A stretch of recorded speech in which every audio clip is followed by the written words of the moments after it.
இந்த டெடி பேரை வாஷிங் மிஷினில் போட்டால் என்னன்னு உங்களுக்கு தெரியுமா? எனக்கே தெரியாது. எங்கள் வீட்டில் வந்து கையில் தோடானாங்க.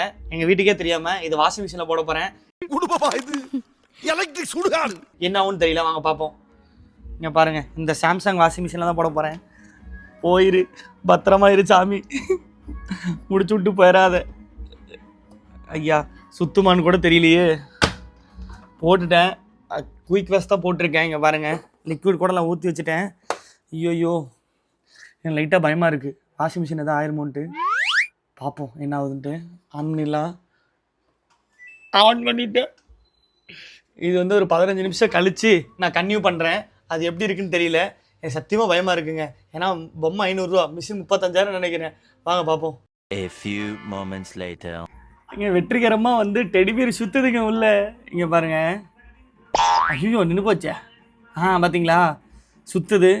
சரி, இது வந்து துவைக்குமா தான் தெரியல. 2 நிமிஷம் ஆயிடுச்சு, என்ன ஆகும் தெரியல. 15 minutes later.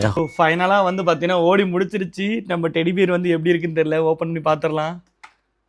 மனுஷனாவீங்க அத்தாடி, ஒரு ஈவு இறக்கம் இல்லாம நடந்துக்கிறாங்க. இங்கே நல்லா தான் துவைச்சிருக்குங்க. இங்கே பாருங்க, நல்லா தான் துவைச்சிருக்கு.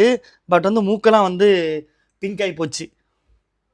மூக்கெல்லாம் மட்டும் வந்து பிங்க் ஆகி போச்சு. இங்கே பாருங்க, வெற்றிகரமாக வாஷிங் மிஷினில் இந்த இவ்வளோ பெரிய டெடிபியர் இங்கே பார்த்தீங்களா, எனக்கு வந்து இடுப்பு வரைக்கும் இருக்குது. இவ்வளோ பெரிய டெடிபியர் வந்து வாஷிங் மிஷினில் போட்டு துவைச்சாச்சு. ரொம்ப ஹாப்பியாக இருக்குது. நீங்களும் உங்கள் வீட்டில் வேணும்னா துவைச்சு பாருங்கள்.